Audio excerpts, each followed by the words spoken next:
এপিসোডের শুরুতে আমরা একটি মেলা দেখতে পাই এবং এই মেলার ভিতর আমরা আমাদের মেইন ক্যারেক্টার পেউলকে দেখতে পাই, যার বয়স কিনা 14 এবং সে হাতে একটি থালি নিয়েছিল এবং থালিতে কিছু খাবার ছিল আর সে বলতেছিল এই খাবারগুলো দিয়ে আজকে আমার দিন ভালোভাবে চলে যাবে।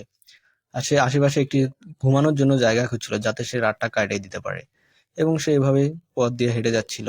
সে একজন অর্পাহান, তার বাবা মা নেই এবং ইতিমধ্যে সে একটি ঘুমানোর জায়গাও পেয়ে গেল এবং সে ওইদিকে যেতে থাকে, কিন্তু হঠাৎ করে একটি লোক তার সামনে এসে পড়ে এবং সে লোকটার দিকে অদ্ভুতভাবে তাকিয়েছিল এবং লোকটা দেখতে খুব অদ্ভুত ছিল এবং তার মাথায় একটি টুপি ছিল। তো পেউল জিজ্ঞাসা করে, কে আপনি?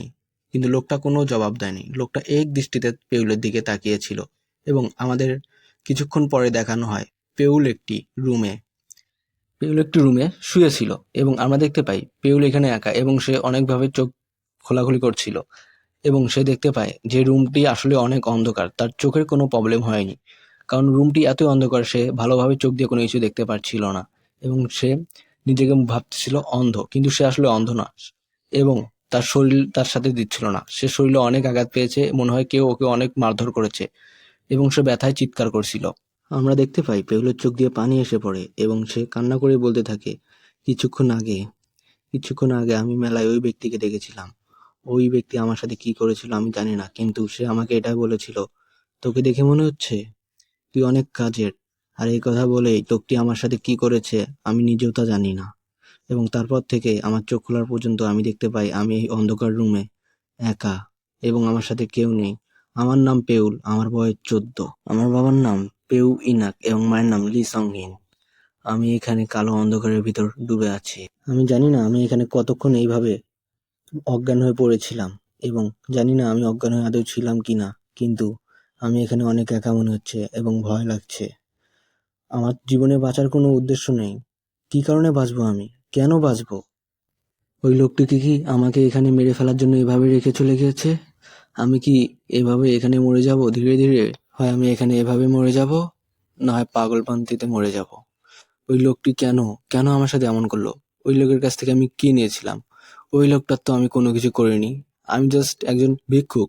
এভাবে কিছুদিন পর পেউল তার হাত এবং হাতে শক্তি ফিরে পায় এবং হাতটা সে দেখে সে হাত নড়াতে পারছে এবং সে পানির শব্দ পায় যে কোথাও না কোথাও পানি পড়ছে এবং সে পানির শব্দ পাওয়ার সাথে সাথে ভাবতে থাকে, আমার পিপাসা মিটাতে হবে যেমনি হোক।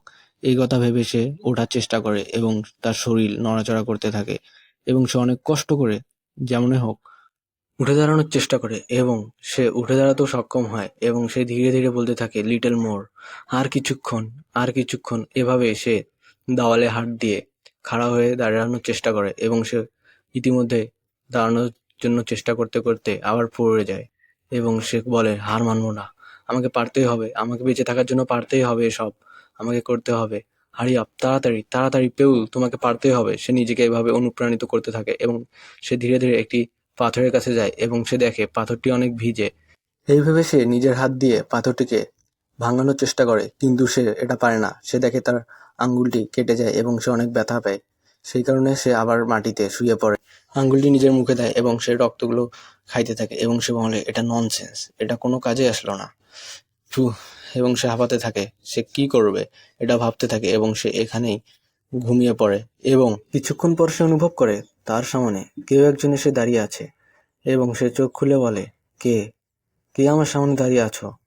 এবং সে ভালোভাবে দেখতে যাবে, সে দেখে সে আর কেউ না, সে নিজেই তার সামনে দাঁড়িয়ে আছে। আর এর সাথে আমাদের এই এপিসোডটি এখানেই খতম হয়ে যায়।